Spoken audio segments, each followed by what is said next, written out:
Hey everyone, and welcome back for another deep dive with me.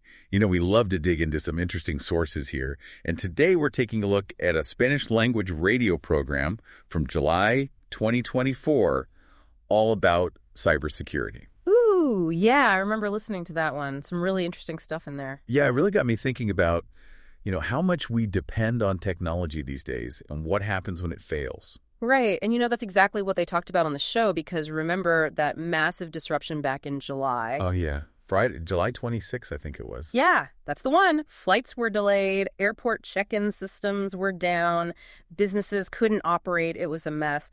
And it turned out it was all because of a problem with Crowdstrike. Crowdstrike. Like the cybersecurity company. Exactly. Apparently they issued a routine software update that day, but it contained a logic error, basically a coding mistake that ended up causing all sorts of instability in Windows operating system. Wow. So like one little error took down all these systems. Well, it wasn't quite that simple. The problem was that the security software from CrowdStrike operates at a really deep level within the OS. So the impact of the error was much more severe. Ah, I see. It's like a domino effect. Kind of. And the radio show had some great experts on to discuss it, like Pablo Sanamaterio and Monica Vele. They really broke down how it all happened. So what did they say? Was this just a case of CrowdStrike not testing their update thoroughly enough? Well, Sanamaterio actually addressed that directly. He said that even with rigorous testing, you can't always catch every possible problem. He compared it to race car drivers. Race car drivers? Yeah, he said even with the most meticulous engine checks, a car can still break down during a race. Sometimes unforeseen issues just pop up. That's a great analogy. Makes you realize that technology, no matter how advanced, is never truly foolproof. Exactly. And that's a bit worrying when you think about how much we rely on these systems every day. It really makes you wonder, are we becoming too dependent on technology? Mm-hmm. And what are the implications when things go wrong? Big questions, for sure. And the incident was kind of a wake-up call. It showed us that we need to be more aware of this dependency and have backup plans in place for when things inevitably go wrong. It's all about resilience, right? Absolutely. And on that note, CrowdStrike actually handled the situation pretty well. They acknowledged the error, communicated openly, and quickly rolled out a temporary fix. Well, that's good to hear. Transparency and a quick response are essential in these situations. Definitely. It helps to maintain trust and minimize the damage. So it sounds like there's a lot to learn from this CrowdStrike incident, both for companies and for individuals. For sure. It highlights the importance of robust systems, thorough testing, clear communication, and a proactive approach to cybersecurity. So, that CrowdStrike incident we were just talking about? Yeah. It really makes you think about our own reliance on technology, right? Especially with summer vacation season coming up. Oh, yeah, true.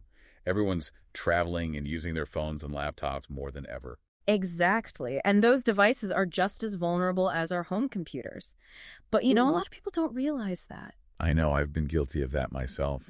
It's easy to let your guard down when you're on vacation. It is, and that's exactly what they talked about on this radio program. They had Hervé Lambert on, he's the Global Consumer Operations Manager at Panda Security. Oh yeah, Panda Security. Right.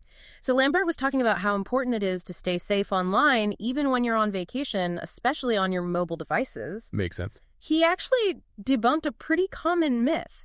You know how some people think that opening a suspicious email on your phone is safer than on a computer? Oh yeah, I've heard that. Yeah, well, Lambert says it's not true at all. Your phone is just as vulnerable as your laptop. So what did he recommend for staying safe? Well, first and foremost, he stressed that cybersecurity goes beyond just having antivirus software. Okay, so what else do we need to do? He gave a bunch of really practical tips, like number 1, strong, unique passwords for every single account. So many passwords. I know, right? But it's important. And if you're struggling to remember them all, Lambert suggests using a password manager. Oh yeah, those are great. I use one myself. Makes life so much easier. Me too.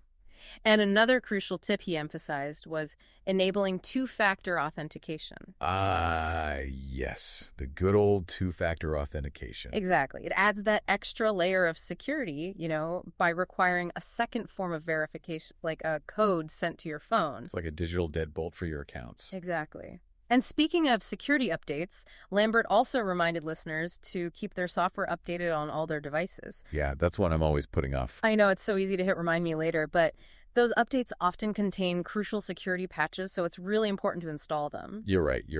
Okay, and another thing that's super important, especially when you're traveling, is using a VPN. A VPN. Yeah, especially when you're connecting to public Wi-Fi networks, those free hotspots at cafes and airports. Oh, yeah, I use those all the time. Well, a VPN is like a secure tunnel that encrypts your internet traffic, so your data is protected from prying eyes. Oh, that's good to know. So it's like a shield for your data. Exactly. It adds that extra layer of privacy and security, which is essential when you're on a public network. Okay, I'm definitely going to start using a VPN more often. What else did Lambert say? Well, he also talked about free security services, and he cautioned against relying on them solely because they might not provide the same level of protection as paid services. Yeah, that makes sense. You get what you pay for. Right. Sometimes those free services come with hidden costs like data collection or limited features, so it's worth investing in a reputable security software that offers comprehensive protection. Absolutely. But it's good to know that it doesn't have to be super expensive to protect your digital life. Yeah, Lambert actually mentioned Panda Family specifically. He said it's a really affordable option that offers great protection for a whole family's devices. Oh, that's good to know. So there are affordable options out there. Definitely. It's great that this radio program covered all of this because it's easy to feel overwhelmed by all the potential risks out there. But hearing these simple, actionable tips from Lambert makes me feel a lot more empowered. Me too. It's not about being a tech whiz, it's about taking those small steps to build a more secure digital life. Exactly. And like they said on the show, knowledge is power, right? Yeah, absolutely. The more we know about cybersecurity, the better equipped we are to protect ourselves. Wow, we covered a lot of ground in this deep dive, huh? We did. From global system failures to personal cybersecurity tips, it's been quite a journey.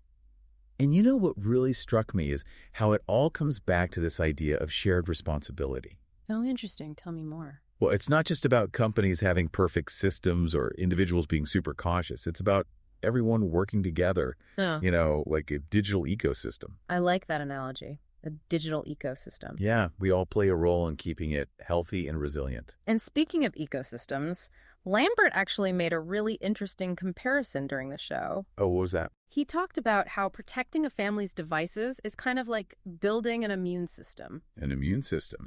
For our devices. Exactly. Each individual device needs its own defenses, like strong passwords, updated software, but they also benefit from the collective protection of the whole network. So it's like herd immunity for our digital lives. That's a great way to put it. And just like with our physical health, building a strong digital immune system takes a bit of effort, but the payoff is huge. Totally. Peace of mind, protection from financial losses, safeguarding your personal information. Yeah. It's all worth it. Absolutely. And another thing I appreciated about this radio program is that it didn't just focus on the doom and gloom of cybersecurity. Yeah, true. They acknowledged the risks for sure, but they also offered solutions and empowered listeners to take control. Exactly. And that's so important because it's easy to feel overwhelmed by all the threats out there. But this show reminded us that we have the power to protect ourselves. Right. It's not about becoming tech experts overnight. It's about taking those small, consistent steps, like using a password manager, enabling two-factor authentication, being mindful of what we click on. All those little things add up. They do. And if you're looking for more guidance resources, like Panda Security's website are a great place to start. They have tons of information, tips, and tools to help us navigate this ever-evolving world of cybersecurity. Awesome. So for all you deep divers out there, let this episode be a reminder that cybersecurity isn't just about avoiding threats. It's about embracing the full potential of technology with confidence and peace of mind. Well said.